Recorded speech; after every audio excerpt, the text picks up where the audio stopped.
আউযু বিল্লাহি মিনাশ শাইতানির রাজিম। বিসমিল্লাহির রহমানির রহিম। প্রিয় দর্শক, দেশে বিদেশে প্রবাসে থাকা বায়ু বন্ধুগণ, পর্দার থাকা মা-ভগ্নীগণ, ওলামায়ে হাজরাত, বুজুর্গানের দিন, আমি আপনাদের সম্মুখে একটি ভিডিও নিয়ে হাজির হয়েছি। আমি আপনাদের সম্মুখে একটি ভিডিও দিতেছি। আপনারা যদি ভিডিওটা দেখে ভালো লাগে লাইক শেয়ার করবেন, আমার জন্য দোয়া করবেন, আমিও আপনাদের জন্য দোয়া করব ইনশাআল্লাহ। আমি কিছু গাছগাছার সম্পর্কে আমি আলোচনা করব। আপনারা আলোচনাটি শুনেন। গাছের মাধ্যমে কিছুমান চিকিৎসা করা হয়। আপনারা গাছটি কি উপকারী বস্তু, গাছটির দ্বারা কি করা যায় আপনারা দেখেন।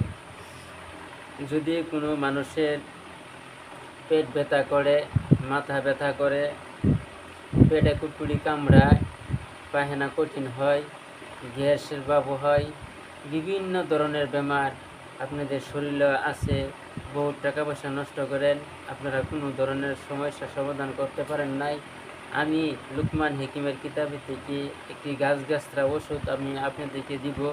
যদি আপনারা নিয়ম মতন ওষুধটি খাইতে পারেন, আপনাদের পেট কামড় যাইব গা, পেট কামড় থেকে ভালো হয়ে যাইবেন।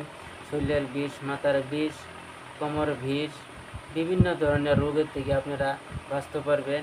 আমি যেই গাছটি দেখাইব আপনাদেরকে, ওই গাছটি আপনারা সকালে তুলবেন, তুলিয়া পাটাতে থুতু করবেন, থুতু করিয়া 1 কাপ রস বের করিয়া আপনারা 1 কাপ রস বের করিয়া আপনারা অল্প চিনি দিয়ে তখন খালি পেটে আপনারা 21 দিন গাছটি সেবন করবেন।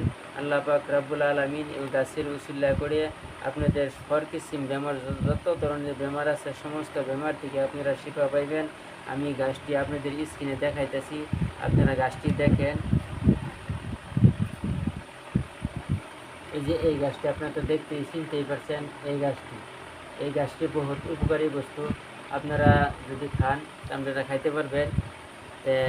যদি আপনারা গাছটি ওষুধটি খাওয়ার আগেই অবশ্যই মসজিদ মাদ্রাসার কিছু দান করবেন, দান করিয়া পরে আপনারা খাইবেন, তখন আল্লাহ পাক রব্বুল আলামিন আপনাদের বেমারকে শিফা দিবেন। আমি আপনাদের দোয়ার বরকতে ভিডিওটা শেষ করতেছি। আপনারা আমার জন্য দোয়া করবেন। খোদা হাফিজ।